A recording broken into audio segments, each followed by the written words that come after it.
Moving from Washington, D.C. to Michigan. Now, in this high-profile Senate race, we have two candidates now. What used to be a three-way primary on the Democratic side, where Mallory McMorrow, state senator, has suspended her campaign. So now it's a head-to-head matchup between congressional rep Haley Stevens, who is more moderate, and we have the progressive Democrat Abdul El-Sayed. Now, Stevens is supported by AIPAC and a lot of corporate donors. And it's no surprise that not only has AIPAC spent an upward of $40 million, but in total, her super PAC and all of the money is spending 8 times more than Abdul El-Sayed. So this 8-to-1, matchup essentially is spelling trouble for Abdul.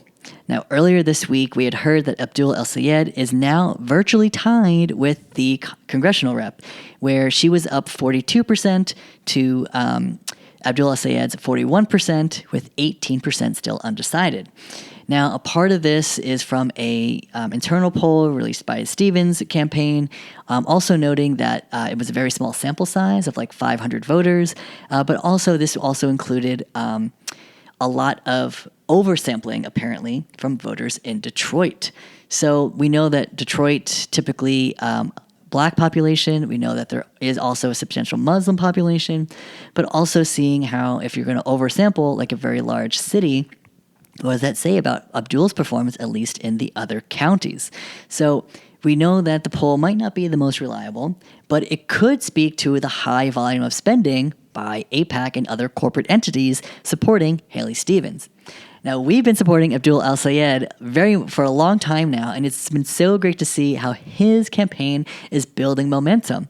Now, it does give me pause seeing how the head-to-head matchup is even closer according to this poll. So, if I were to be, let's say, Abdul El-Sayed's campaign manager, here's some advice I would love to see the campaign play out in these last few weeks running up to the August 4th primary. Quick tangent here. Because it's a primary, we know that Democrats are running in this election. But we also know Michigan is an open primary. So if they have 8 million registered voters, then any of those 8 million registered voters can vote in a respective primary. And a good chunk of them, 53%, are registered Democrat, so a good chunk should be voting in this primary. Now, here's some advice for Abdul El-Sayed's campaign. So, number 1, always bring it back to the organizing. It was so reassuring and inspiring to hear that Abdul El-Sayed's campaign has generated interest with an upward of 10,000 volunteers who are willing to help out and support his campaign. They could be knocking doors, they could be making phone calls, or text banking. And these are so many great ways, including postering around their communities, right? Or yard signs for folks with yards. These are great ways to show the support and get the word out about Abdul El-Sayed. For those who might not be familiar, progressive Democrat running on Medicare for all, abolishing ICE, and trying to take corporate money out of politics and putting more money in his constituents' pockets. Who could say no to that? But more importantly, when we have 10,000 people who are inspired by his message, willing to do the work, says a lot about the movement he's building. So I really think he should not only just double down on his organizing operations, right? There is a chance that, number 1, the more organizers you get out there, the more volunteers you get out there, the more success you'll have bringing people into the fold, especially in an open primary. So you won't only have Democrats voting for you, you'll also have a good population of independents. And honestly, you can even have some Republicans who are going to vote in the Democratic primary for Abdul El-Sayed. If you recall, just last year, AOC had shared that there were some crossover voters between voters in New York 14 who voted for AOC and President Trump back in 2024. So because, party alignment isn't always as linear for a lot of voters, right? That magic could be happening right here in Michigan, where I think with the establishment and the way things are going, people want change. And Abdul El-Sayed is the change candidate. Now, of course, Abdul, quick and easy one, more donation asks. The more money he can fundraise, the more he can counter those negative ads from the Haley campaign. And then on top of that, we also know that while Abdul El-Sayed has been savvy with the media, I think it would be beneficial to him to have a new kind of approach.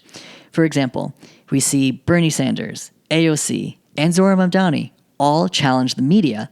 Now, Abdul El-Sayed does as well, but his approach is maybe a little more combative or even more blunt. And while some voters respond well to that, I think that could give some people concern for a United States senator to not always have the kind of answers or like formidable candidacy that they usually expect from a senator. So it's great that Abdul El-Sayed calls out the injustices and calls out the juxtapositions and the hypocrisies. I just think the way Zohran Mamdani does it and AOC do it, they speak with not only a level of aplomb, but they also do it with a way that navigates or reframes the conversation.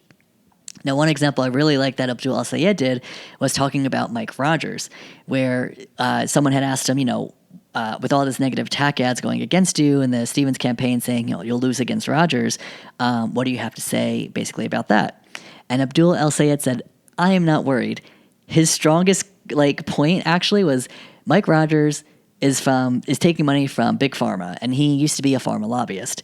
And he even goes on to say that Mike Rogers hates being called the former lobbyist, but the fact that he's taken $18 million over his career from the pharma lobby and is looking to support the big beautiful bill that Trump had taken away healthcare, right? Meanwhile, Abdul El-Sayed, but also Mike Rogers also having an integral role as the architect behind the legislation that would exacerbate the opioid crisis. So then you have Abdul El-Sayed saying how not only was the health county commissioner for Wayne County, he also reformed healthcare policy for Michiganders, specifically in Wayne County, but was also helpful in terms of fighting back against the opioid crisis, making sure that Narcan was available.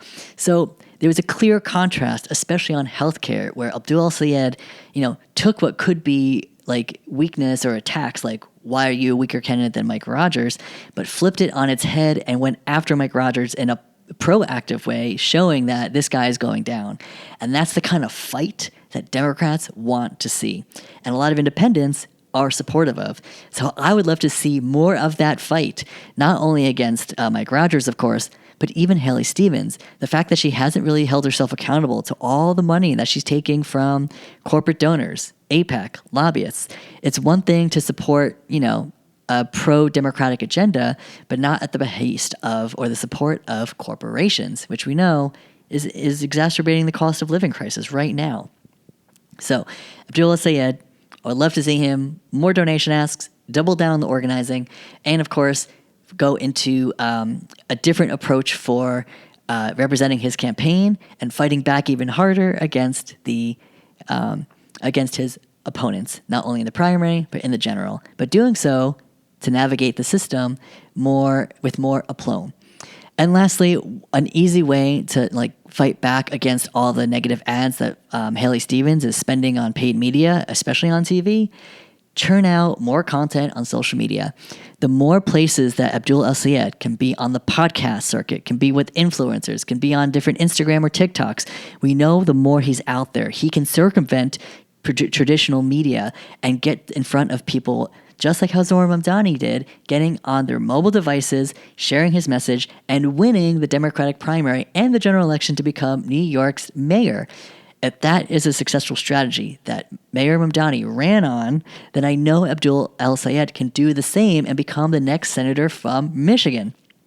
I would love to see that happen. He's a charismatic guy, so much confidence, and really knows how to communicate well. I think this would be so beneficial to his campaign. I would love to see even more just content come out about his message, fun campaign video ideas.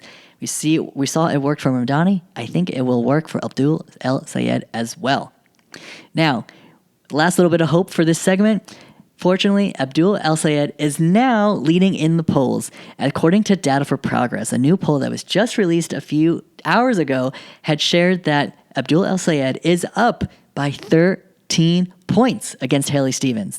Abdul El-Sayed comes in with 54% compared to 41% for Stevens and 5% undecided. Either way, whether it's a plus or minus the margin of error, we know that Abdul El-Sayed is still in the lead. Those undecideds are clearly breaking for Abdul El-Sayed. And this is Data for Progress, where I truly support their work. Not only are they better at capturing younger voters in their analysis, two, they do lean more progressive to give a clearer assessment of the electorate. And three, even President Biden called on the leader of this polling firm, Data for Progress, to help really curate climate policy, which essentially did help President Biden win in 2020. So they have my trust. I do believe it's a good poll. And the sample size was, I think, near 2,000, whereas the other one that oversampled Detroit was only 500. And we know that with the more people polled, the potential more accuracy that there is. So really great to see Abdul El-Sayed up in the polls. I hope he, does lean into some of the advice that could be working for his campaign, or better yet, if he is up by 13 points, which is a landslide, I would love to see those numbers straight through August 4th, Election Day. But until then, make sure that you donate, support, sign up for a phone baking shift, and if you live in Michigan, sign up to volunteer, knocking on doors, and helping out the campaign in any way possible. This is all hands on deck between now and August 4th, so I strongly encourage all of you watching or listening to please support Abdul El-Sayed. He is a real one. Our movement is dependent on his success. We can support good candidates who truly deserve it and are looking to help American families and working families, not only in Michigan, but around the country. So please, please, please, I encourage you to support Abdul El-Sayed so we can win this primary. And I'm super excited for the results come August 4th. Stay tuned and we will keep you updated. Thank you so much for watching part 4 of episode 49. If you like what you heard and want to learn more, then make sure to subscribe to Not Suitable for Democracy on Apple Podcasts, Spotify, and YouTube.